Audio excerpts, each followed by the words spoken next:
Alors, bonjour à tous et à toutes. Bienvenue à cette entrevue de GED Online. Aujourd'hui, on a la chance, le plaisir d'accueillir M. David Marchand. David, qui est propriétaire de l'entreprise Steam. Bonjour, David. Salut Mirko. Tu vas bien?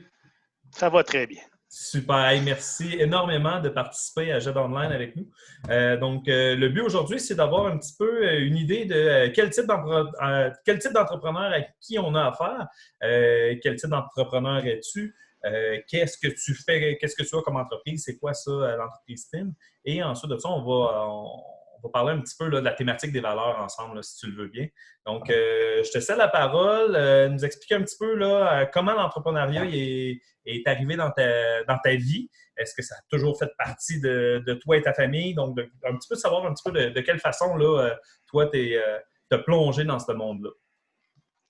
Moi, je suis mécanicien industriel de formation, mais j'ai toujours voulu être mon patron. Fait que durant mon travail, j'ai été faire un certificat en administration pour être capable. Je visais l'entrepreneuriat, fait que je me suis arrangé pour être capable de le faire. L'opportunité s'est créée, fait que j'ai décidé de plonger à 29 ans en affaires. J'ai parti mon entreprise en mécanique industrielle. J'avais l'expérience là-dedans, j'avais un bon réseau de contacts, une bonne réputation. Fait que je suis parti avec ça. J'ai commencé tranquillement. J'avais comme objectif d'avoir une dizaine d'employés. Puis de virer, travailler avec mon équipe, avec ma gang, avoir vraiment une petite famille. J'ai réussi plus que j'espérais. Puis au final, j'ai un peu la même une dizaine de boys ou de filles que je drive maintenant, qui se trouve être mon équipe de direction. Mais au final, on est rendu à 230 employés. OK. En 11 ans. Fait que c'est sûr, ça a été rapide. Ça a été une belle progression. Je suis parti de zéro avec très peu de moyens, très peu d'outils et la seule chose que j'ai fait, c'était capable de m'entourer des bonnes personnes.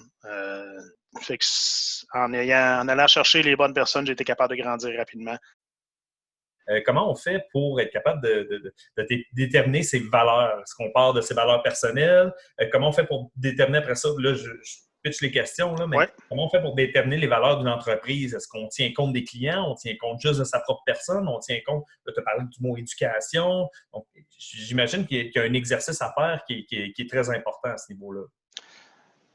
C'est sûr, quand l'entreprise est plus petite ou ce que j'étais seul ou avec une dizaine d'employés, les valeurs tournaient autour de moi.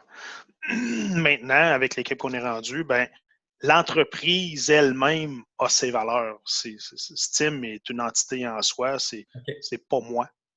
C'est Steam, c'est une personne, c'est une chose en soi. Fait qu'elle a ses valeurs que nous, les membres de la direction, les propriétaires, maintenant je suis plus seul comme propriétaire, mais que nous, les propriétaires, les membres de la direction, on a implanté, puis que maintenant on les entretient puis on les met de l'avant. Fait que comment qu'on les définit? Ben oui, c'est avec nos valeurs de base, nos valeurs personnelles, qu'on va définir les valeurs de l'entreprise. Puis à partir de là, maintenant, l'entreprise doit maintenir ses valeurs. Puis le personnel, tout le monde qui est dans l'entreprise doit promouvoir ses valeurs. T'sais, se reconnaître en ça. Parce que si les valeurs de l'entreprise, peu importe l'employé, à quel niveau il est dans l'entreprise, ne se reconnaît pas dans les valeurs, je vous confirme qu'il ne fera pas longtemps avec nous autres parce qu'il n'aimera pas l'approche, il n'aimera pas le style qu'on va avoir, parce qu'il n'aimera pas.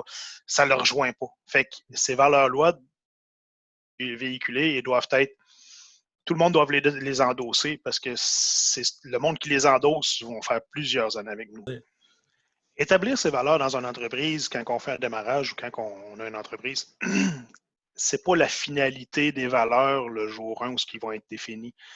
Les choses évoluent. Le temps, les personnes. Moi, j'ai vieilli, je suis rendu avec 3 enfants. Mes valeurs ont quand même un peu évolué avec la famille. Mirko, tu as des enfants aussi.